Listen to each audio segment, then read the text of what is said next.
గ్రంథం 28వ అధ్యాయం.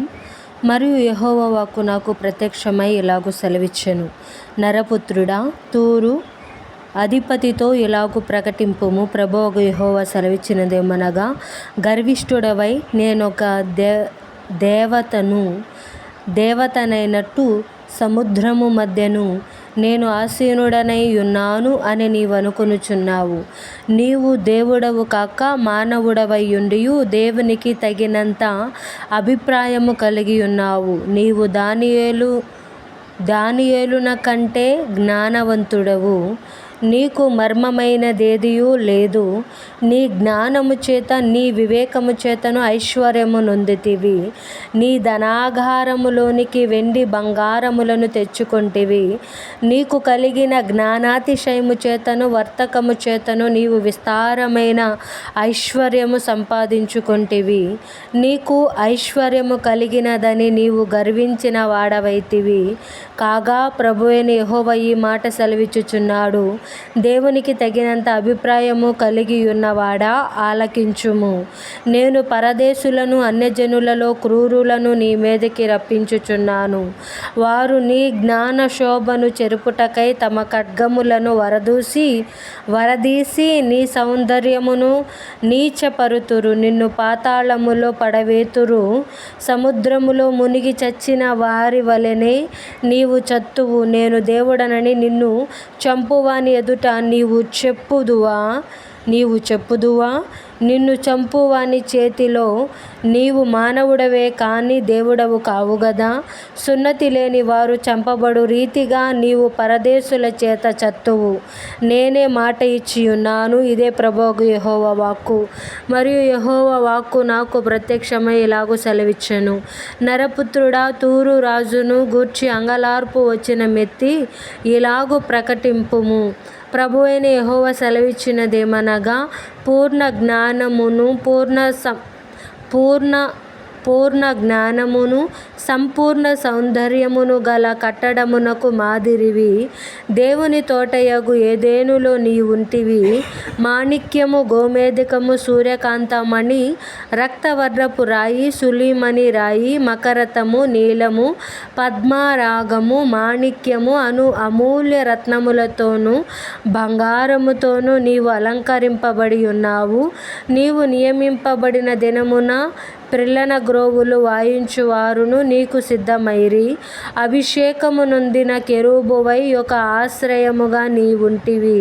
అందుకే నేను నిన్ను నియమించి తిని, దేవునికి ప్రతిష్ఠింపబడిన పర్వతము మీద నీవుంటివి. కాలుచున్న రాళ్ల మధ్యను నీవు సంచరించుచుంటివి.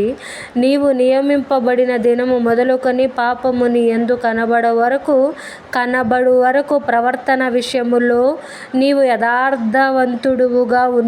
అయితే నీకు కలిగిన విస్తారమైన వర్తకము చేత లోపల నీవు అన్యాయము పెంచుకొని పాపము చేయుచు వచ్చితివి గనుక దేవుని పర్వతము మీద నీవుండకుండా నేను నిన్ను అపవిత్రపరచితిని.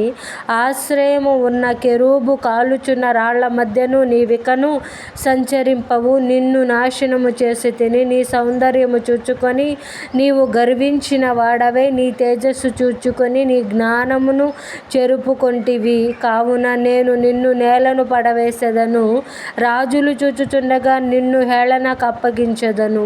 నీవు అన్యాయముగా వర్తకము జరిగించి కలగజేసుకొనిన విస్తార దోషముల చేత నీవు నీ పరిశుద్ధ స్థలమును చెరుపుకొంటివి గనుక నీలో నుండి నేను అగ్ని పుట్టించెదను.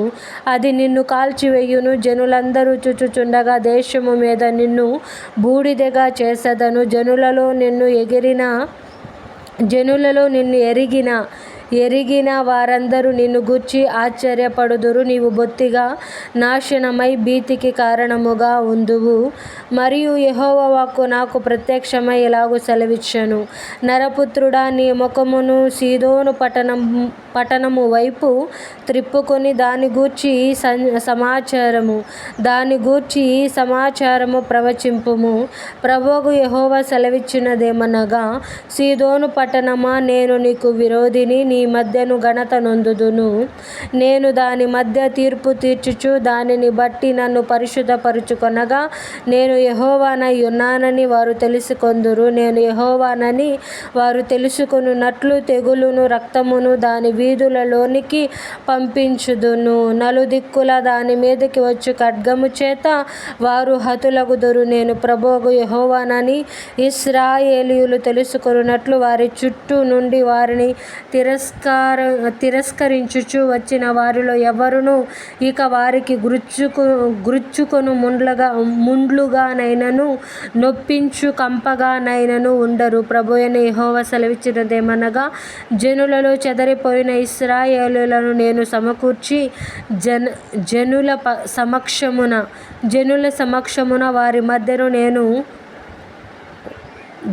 సమక్షమున వారి మధ్యను నన్ను నేను పరిశుద్ధపరచుకొందును. అప్పుడు నా సేవకుడైన యాకోబునకు నేనిచ్చిన తమ దేశములో వారు నివసించెదరు. వారు అందులో నిర్భయముగా నివసించి ఇండ్లు కట్టుకొని ద్రాక్ష తోటలు నాటుకొందురు. వారి చుట్టూ ఉండి వారిని తిరస్కరించుచు వచ్చిన వారికందరికీ నేను శిక్ష విధించిన తరువాత వారు నిర్భయముగా నివసించు కాలమున నేను తమ దేవుడైన యెహోవానై ఉన్నానని వారు తెలిసికొందురు. దేవుడి పరిశుద్ధ వాక్యం దీవించును, మన వినికిడి యందు భద్రపరచును గాక. ఆమేన్.